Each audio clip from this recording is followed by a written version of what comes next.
주일 새벽 기도가 녹음이 잘 안 되어서 다시 제가 개인적으로 혼자 다시 녹화를 해서 올려드립니다. 제목은 하나님과의 화평의 양면성입니다. 본문 말씀은 로마서 5장 1절 2절이 되겠습니다. 그러므로 우리가 믿음으로 의롭다 하심을 받았으니 우리 주 예수 그리스도로 말미암아 하나님과 화평을 누리자. 또한 그로 말미암아 우리가 믿음으로 서 있는 이 은혜에 들어감을 얻었으며 하나님의 영광을 바라고 즐거워하느니라. 아멘. 우리는 이제 이신칭의의 결과인 하나님과의 평화 또는 화평을 하나님 편과 사람 편의 두 측면에서 살펴나가겠습니다. 근본적으로 맨 먼저는 보다 객관적인 방식으로 살펴봐야 한다는 것입니다. 화평을 위해서는 필연적으로 두 인격이 관계됩니다. 여기서의 화평은 사람과 하나님과의 평화입니다. 우리가 의중에 두어야 할 것은 화평을 얻으려면 하나님 편과 우리 편에서 어떤 일이 이루어져야 한다는 것입니다. 우리는 다시 한번 우리가 이전에 율법 아래 있었던 우리 자신의 신분을 재음미해 보아야 합니다. 바울 사도는 하나님 편에서는 하나님의 진노를 우리에게 쏟는 것이라는 점을 상세하게 보여주었었습니다. 로마서 1장에서 하나님의 진노가 불의로 진리를 막는 모든 사람의 경건치 않음과 불의에 대하여 하늘로조차 나타나나니 이렇게 말씀했었습니다. 바울이 복음을 부끄러워하지 않는 것은 복음이 바로 그 점을 해결하여 우리를 그 가운데서 건져내기 때문입니다. 본문에서 칭의, 즉 주 예수 그리스도 안에서 그로 말미암아 우리들에 대하여 이루어진 이 이신칭의의 진리를 떠나서는 하나님과 사람과의 화평은 존재하지 않는다는 겁니다. 하나님이나 사람 측 어느 편에서도 화평은 존재하지 않습니다. 왜냐하면 하나님의 진노가 불의로 진리를 막는 모든 사람의 경건치 않음과 불의에 대하여 임하기 때문입니다.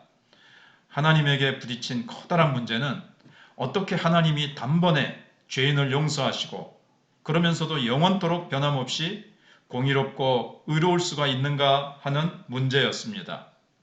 그에 대한 해결책으로서 하나님은 그의 독생자를 세상에 보내셔서 그분을 우리의 죄를 위한 화목제물로 세우셨습니다. 그것은 하나님께서 우리의 죄를 예수 그리스도에게 담당시키시고 예수님께서 짊어진 그 죄에 대해 진노를 예수님께 쏟아 부으셨다는 것입니다. 하나님께서 우리를 사랑스럽게 보시며 우리를 용서하시고 하나님 자신께 우리를 화해시킬 수 있는 것은 오직 그분이 그것을 행하셨기 때문에 그렇습니다. 하나님의 진노가 진정될 수 있고 우리를 대면하셔서 우리를 영접해 주시고 우리를 안아주실 수 있는 것은 우리를 새로운 방법으로 대우하실 수 있기 전에 먼저 그 일이 있어야만 했던 것입니다. 그리스도께서 우리의 범죄함을 위해 내어줌이 되고 우리를 의롭다 하심을 위하여 살아나신 일을 하나님이 보시고 하나님은 더 이상 우리를 향한 진노를 내려놓으시고 그만두시고 모든 예수 믿는 자들과 화평한 자리에 있게 되었다는 것입니다. 그러나 본성적으로 우리는 모두 하나님과 원수이기 때문에 우리 편에서도 무슨 일인가 있어야 함은 역시 필연적인 것입니다. 하나님 편에서는 일을 다 하셨지만 우리 편에서도 뭔가 해야 된다는 거죠. 죄에 눈멀고 마귀에 의해 제정신을 잃은 결과로 우리는 모든 것이 잘 되어 있으려니 생각도 하고 종종 하나님을 기쁘게 하고 있다고 믿기도 합니다. 그것은 뭔가 하면 자기들이 그리스도인이며 항상 신앙심이 깊고 경건한 자들이라고 생각했습니다. 한국교회는 혹은 어떤 사람들은 자신의 상상에서 우러나온 거짓된 화평을 누리고 있었던 것입니다.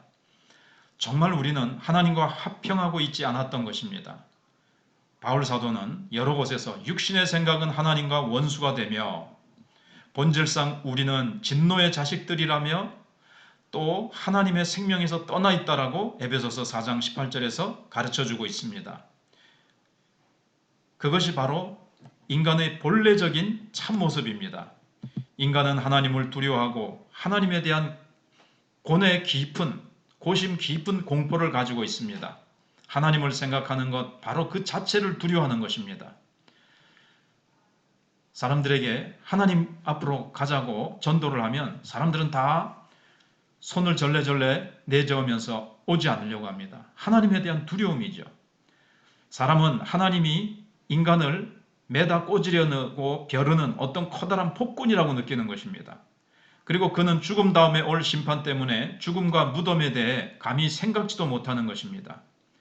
그래서 바울이 고린도 교인들에게 사망에 쏘는 것은 죄요, 죄의 권능은 율법이라 고린도전서 15장 56절에서 이렇게 가르친 바와 같습니다.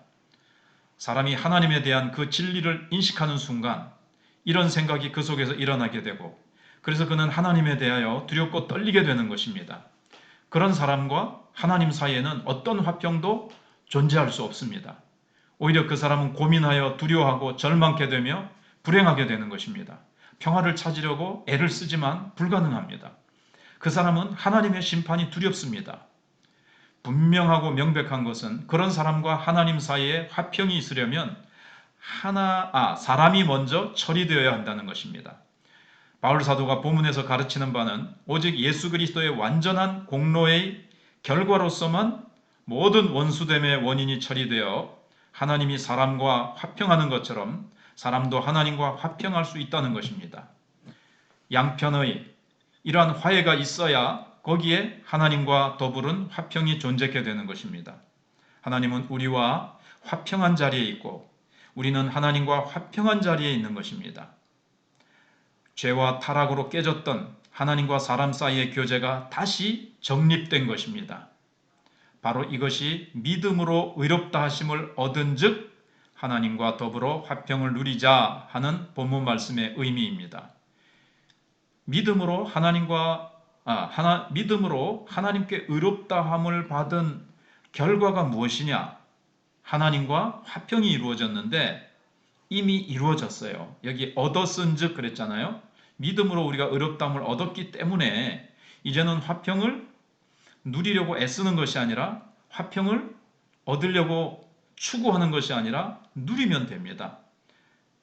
믿음으로 의롭다함을 얻었다는 것은 하나님과 우리 사이에 화평이 성립됐다는 것이기 때문에 이미 성립된 그것을 믿음으로 받아들이고 우리가 하나님과 언제나 평화와 화평을 누리면 되겠습니다. 하나님에 대해서 두려워하는 우리의 그 본래 상태와 하나님에 대한 어떤 적의, 하나님에 대해서 대적하고자 하는 그런 마음이 사라졌습니까? 만약에 이것이 아직도 있다면 믿음으로 의롭다함을 얻었다는 것이 아직도 안 되었다는 뜻입니다.